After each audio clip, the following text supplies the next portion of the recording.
I come bearing interesting news.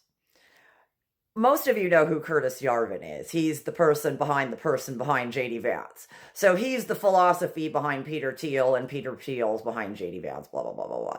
And this article is based on a Substack that is Curtis Yarvin writes called Gray Mirror. If you want to check it out, I don't suggest you do unless you want to go down a rabbit hole that makes you feel filthy. But this is what it says.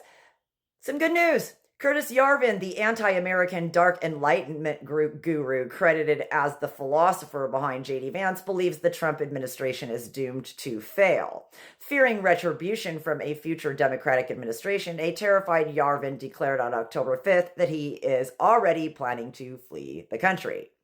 While most people see Trump violating the Constitution in unprecedented ways and trying to seize dictatorial power, Yarvin sees only weaknesses and failure.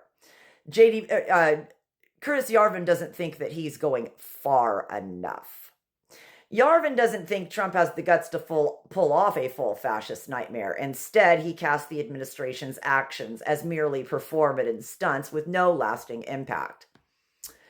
Of course, Trump turned ICE into I lost my place. An American Gestapo, and is deploying U.S. troops to American cities for no reason. Last week, he told a meeting of the nation's top generals it was time to fight an enemy within. This is all quite unprecedented and horrifying to most Americans.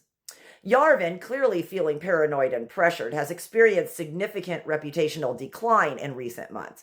Notably, he has become a target of mockery and scorn from fellow right-wingers who see his approach as a political dead end. One big problem, at the heart of Yarvin's ideology is a curious assertion that the USA is one big historical error, and the world would have been better off if England had won the American Revolution. Such trolling arguments may please the ears of Peter Thiel and JD Vance, but they are a hard sell to the general American public. Last month, notorious right-wing propagandist Chris Rufo tore into Yarvin on Twitter. This is what he wrote. One of the problems with Curtis, you eventually discover, is that he's high on his own supply. He imagines himself as greater than the American founders. It goes on. I don't care to read more. You get the gist of it. Anyway, I think it's hysterical that Curtis Yarvin, and I quote from his Substack, says that I feel that I personally have to start thinking realistically about how to flee the country. Everyone else in a similar position should have a 2029 plan as well. And if it's not clear that it will wait until 2029, losing the Congress will instantly put the administration on the defense. Bye, bitch. Don't leave too fast.